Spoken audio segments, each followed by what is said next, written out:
पिछले कुछ रोज से बाज नून लीगी रहनुमाओं की जानिब से इमरान खान की सजाओं, इलेक्शन के नताइज और हुकूमत के क़याम से मुतल्लिक जो बयानात सामने आ रहे हैं, उसमें नून लीगी रहनुमा अपनी ही जमात को चार्जशीट कर रहे हैं और पाकिस्तान तहरीक इंसाफ के खिलाफ केसेस की साख पर सवाल उठा रहे हैं। और अहम बात यह है कि इलेक्शन में शिकस्त खाने वाले दो अहम लीगी रहनुमा जावेद लतीफ़ और राना सनाउल्लाह इस मामले में आगे आ गए हैं। पिछले कुछ दिनों से जावेद लतीफ़ मुतादिद इंटरव्यूज़ में यह दावा कर रहे हैं कि नून लीग को साजिश करके इलेक्शन से हराया गया और नून लीग की अक्सरियत ना होने के बावजूद एस्टेब्लिशमेंट ने नून लीग को हुकूमत कायम करने पर मजबूर किया। इसी तरह नून लीग के सीनियर रहनुमा राना सनाउल्लाह का कहना है कि जिस तरह इमरान खान को सजाएं दी गई उससे नून लीग को नुकसान हुआ और ये केसेस जल्द खत्म हो जाएंगे। वजारत खजाना आपने औरंगजेब साहब को दे दिए, नून लीग से ताल्लुक नहीं है उनका, और मोहसिन नकवी साहब को वजारत दाखिला दिए। ये फैसले हुकूमत के कायम रहने के ज़ामन हैं, तो ये ज़रूरी है, हुकूमत की कामयाबी के लिए बेहतर फैसला है। यह है नून लीगी रहनुमाओं के वो बयानात जो नून लीग को ही चार्जशीट कर रहे हैं और इमरान खान के खिलाफ बनाए गए केसेस की साख पर सवालात उठा रहे हैं। हम इन तमाम मामलों पर बात करेंगे, जिसके लिए हमें ज्वाइन किया है federal minister for petroleum doctor Mossadegh Malik ने। बहुत बहुत शुक्रिया डॉक्टर साहब, आपने हमें ज्वाइन किया। एक तो हमने देखा कि इस्लामाबाद हाई कोर्ट के 6 जजेस ने खत लिखा, उन्होंने कहा एग्जीक्यूटिव और एजेंसीज जो हैं हमारे काम में मुदाखलत कर रही हैं, इसकी तहकीकात होनी चाहिए। और इसके बाद हम देख रहे हैं कि इन्हीं जजेस को और इसके अलावा सुप्रीम कोर्ट के, लाहौर हाई कोर्ट के जजेस को धमकी आमेज मशकूक खत मिलना शुरू हो गए हैं, जिस पर आपकी हुकूमत का ये मौक़िफ़ है कि हम इसको देख रहे हैं, इस मैटर को, और बड़ी संजीदगी से देख रहे हैं और तहकीकात भी कर रहे हैं। लेकिन जहां आप तहकीकात की बात कर रहे हैं, वहीं पर आज हमने देखा कि सुप्रीम कोर्ट के मजीद 5 जजेस को, लाहौर हाई कोर्ट के एक जज को दोबारा से ये मशकूक खत मिल रहे हैं। ये क्या मामला है? जी, मेरे ख्याल में उसकी इन्वेस्टिगेशंस जारी हैं। आपने देखा कि कुछ रिपोर्ट तो कल आ भी गई है और इतनी तेज़ी से लैब टेस्ट करवाने के बाद उसके अंदर कौन से उसके कंपोनेंट्स थे, कहाँ से ये ख़त चला, यानी उसकी जो फिंगर प्रिंटिंग है उसको ट्रेस बैक कर रहे हैं कि ये ख़त किधर से चला, किस डाक खाने में चला, और उसको ट्रैक किया जा रहा है। और ये कोई सिर्फ अगर ऐसी थ्रेटनिंग चीज़ें हो रही हैं तो ये सिर्फ जजेस के लिए तो नहीं है, ये तो हमारी पूरी रियासत के लिए, यानी तमाम जो इदारे हैं उनके लिए। इस वजह से इसको पूरी तरह से ट्रेस किया जाएगा, ट्रैक किया जाएगा और लोगों को आइडेंटिफाई करने की भरपूर कोशिश की जाएगी। ये ख़त ज़्यादातर एनोनिमस होते हैं, मगर एनोनिमस का मतलब ये नहीं है कि हुकूमत किसी भी तरह की लापरवाही करे कि इनको ट्रैक करने में कोई कोताही रह जाए, तो वो हो रहा है काम। बेतारी आपकी हुकूमत को आती है, क्योंकि यहाँ सिर्फ जजेस की सिक्योरिटी का मामला नहीं है, ये इंडिपेंडेंस ऑफ जुडिशरी का भी मामला है। पहले ही 6 इस्लामाबाद के जो जजेस हैं वो ये कह चुके हैं कि एग्जीक्यूटिव यानी कि आपकी पिछली हुकूमत वो मुदाखलत करती रही है, एजेंसीज उस दौरान मुदाखलत करती रही हैं, वो एक कंसर्न अपनी जगह पे मौजूद है। अगर अब इनको लाइफ थ्रेट्स मिलने लगे तो वो सिक्योरिटी के अलावा इंडिपेंडेंस ऑफ जुडिशरी का भी मामला है। So this is happening in your government again. जी, एक चीज़ से मैं सिर्फ आपकी वैसे आपसे इख्तलाफ मुझे पता है मैं नहीं करता हूँ, मुश्किल पड़ जाती है, लेकिन मैं कोशिश करता हूँ इख्तलाफ करने की। ये जो स्टेटमेंट आई है ये हमारी हुकूमत के मुतल्लिक नहीं आई है। इसका महवर तमाम गुफ्तगू का जो है वो सिद्दीकी साहब का केस था।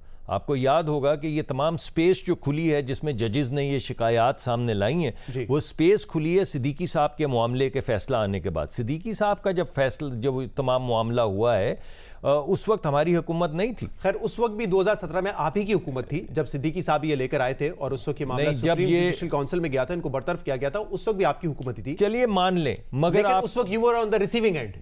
मैंने इसी वजह से कहा कि अगर आप ये मुकदमा वाकई इस शक्ल में पेश करना चाहें तो कोई हर्ज नहीं है, लेकिन ये आपको भी मालूम है, आवाम को भी मालूम है कि ये कौन करवा रहा था, कहां से ये हो रहा था। बेनिफिशियरी कोई और था और आप उसके और उसके बाद वो बेनिफिशियरी भी आ गया, और बेनिफिशरी के आने के बाद जो इस वक्त मौजूदा सुप्रीम कोर्ट के चीफ जस्टिस हैं उनका जो हशर या उनकी बेगम साहिबा के साथ जो सलूक किया गया वो भी आपके सामने। तो जुडिशरी के साथ जब एग्जेक्टिव जुडिशरी का गिला है तो वो गिला तो चल रहा है बड़ा पुराना, मगर इस खत का सामने आना और सुप्रीम कोर्ट में जाना। ये जो 6 जजेस ने खत लिखा है और इसमें जिन केसेस का हवाला दिया गया है उसमें इमरान खान के मुतालिक वो केसेस हैं जिसके बजाय बेनिफिशियरी आप हैं, जैसे शौकत अजीज सिद्दीकी के मामले पे इमरान खान उस वक्त बेनिफिशियरी। देखिए मैं तो इसलिए मैं कह रहा हूं कि ये जो खत था ये जिस पीरियड का है उस वक्त आपकी हुकूमत थी। देखिए जब ये खत आया है उस वक्त तो हमारी हुकूमत थी। अगर आप इसको डेट करें, कार्बन वाइट वाला केस, अगर आप कार्बन ट्रेस करना वाइट वाले केसेस का हवाला दिया है कि उस वक्त जजेस को धमकी दी जाती थी, दैट वाज योर पीरियड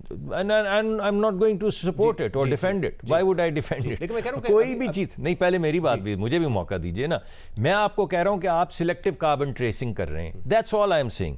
मैं ये नहीं कह रहा हूं कि ऐसा नहीं है कि इसमें से कब जब कार्बन ट्रेस करेंगे, कार्बन ट्रेस का मतलब नाजरीन के लिए कि अगर आप जाएंगे इसके पीछे तो कौन कौन से केसेस खुलेंगे, उसमें से कुछ हमारी हुकूमत का वक्त था, कुछ इमरान खान साहब की हुकूमत का वक्त था, कुछ केयर टेकर की हुकूमत, कुछ केयर टेकर की हुकूमत और फिर हमारी हुकूमत। तो मैं ये समझता हूं कि ये जो बात हो रही है ये तो सही हो रही है। जजेस ने लेटर लिख दिया सुप्रीम कोर्ट ने हमें हिदायत दी तमाम बेंच से, फुल बेंच से कंसल्टेशन के बाद आप कमीशन बना दें। एक डेढ़ दिन के बाद उन्होंने फैसला किया कि हम 184(3) में इसको सुनना चाहते हैं। तो अल्हम्दुलिल्लाह रब्बिल आलमीन, इसमें क्या मसला है? सुप्रीम कोर्ट तो और हमारी तरफ से भी किसी जगह पे कोई कोताही नहीं होगी। जजेस की प्रोटेक्शन के अंदर, इसको ट्रैक करने में, इसको ट्रेस करने में, इसके जो मुजरिम हैं उनको सामने लाने में, कटहरे में खड़ा करने में कोई कोताही नहीं होगी। लेकिन अभी तक जो आप लोगों की डिस्कशंस हुई है, क्या आप लोग इस नतीजे पे पहुंचे हैं या कम से कम आपको शक और शुबा है कि ये जो 6 जजेस ने खत लिखा उसके बाद ये थ्रेटनिंग लेटर्स आना, तो इस चीज का आपस में कोई लिंक है? देखिए मैं नहीं बता सकता ना, यानी इस पैराए से भी देखा जाएगा, देखा जा सकता है, और इस पैराए से भी देखा जा सकता है कि जो भी इस सिचुएशन का एडवांटेज लेना चाहता हो, यानी इतना तो कोई बेवकूफ नहीं होता ना कि वो अगर 75% भी तो वो डाली जा सकती थी ना सफूफ, जिससे नुकसान होता है। जी तो उसको बाहर ऐसा लग रहा है डराने धमकाने जी, तो 12% डालने का तो कोई मकसद नहीं था ना। तो इसका मतलब है कि या तो जजेस को थ्रेटन करने के लिए, ये इंटिमिडेट करने के लिए ये किया जा रहा है, और या इस मौके से फायदा उठाने के लिए जो भी सिस्टम को डिस्टेबलाइज करना चाहता है वो ये कोशिश कर रहा है कि ये जंग भड़क उठे आप किसी ना किसी। बट आप होपफुल है, संजीदगी से हुकूमत देख रही है कि इसका जो रिजल्ट है वो सामने आ जाएगा। हर दो सूरतों में, चाहे ये धमकाने के लिए किया गया है या मौके से फायदा उठाने के लिए किया गया है, हुकूमत सरधड़ की बाजी लगाएगी कि इसको ट्रेस करके पता किया जाए कि ये कहां से चल रहा है। अब आपके वो दोस्त जो इस मर्तबा आपके साथ काबीना में नहीं है लेकिन आपकी पार्टी का अहम हिस्सा है, मियां जावेद लतीफ साहब, who is considered to be very close to Mian साहब, कैबिनेट में भी उनको शामिल किया पिछली हुकूमत में। राना सनाउल्लाह साहब पंजाब के आपके सदर भी हैं। कंटिन्यूसली उनकी तरफ से जो स्टेटमेंट्स आ रहे हैं, कभी वो इमरान खान के जो केसेस हैं उनके हवाले से बात करते हैं, उनकी साख पे सवाल उठाते हैं, कभी 8 मई के जो इलेक्शंस हैं उस पर सवाल उठाते हैं, काबीना के फॉर्मेशन पे सवाल उठाते हैं। ये क्या मामला है? ऐसा लगता है कि आपकी पार्टी के अंदर से आपके लोग ही चार्जशीट कर रहे हैं नून लीग को इस वक्त। नहीं, नून लीग को नहीं चार्जशीट कर रहा कोई भी, ये सिस्टम को चार्जशीट कर रहे हैं। यानी मैंने आपके भी गालिबन प्रोग्राम में और बहुत से प्रोग्राम्स में ये कहा है, इनका रेफरेंस दिया है कि हमारे अपने दोस्त जो हैं, जो लोग कहते हैं कि जी आप बेनिफिशरी हैं और इलेक्शन में ये वे हो गया, उनसे पूछें कि हम पूरी गुजरांवाला की बेल्ट हार गए, यानी जहां पे कभी हम हारे ही नहीं जिंदगी में, जीटी रोड जहां पे हम कभी नहीं इलेक्शन हारे, वहां पे हमारा तख्ता हो गया, फैसलाबाद के अंदर हमारा तख्ता हो गया। तो ये सिस्टम जो है ये अजीबोगरीब नहीं दिखता है, तो ये लोग भी गिला कर रहे हैं। और जो हम बार बार पीटीआई को भी कहते हैं कि व्हेन यू से तहरीक इंसाफ का तो एक मुकदमा ये है ना कि हमें नहीं, तहरीक इंसाफ का क्या मुकदमा है? मैं उस पर डिबेट नहीं कर रहा, मैं आपका मौक़िफ़ जानने की कोशिश कर रहा हूँ।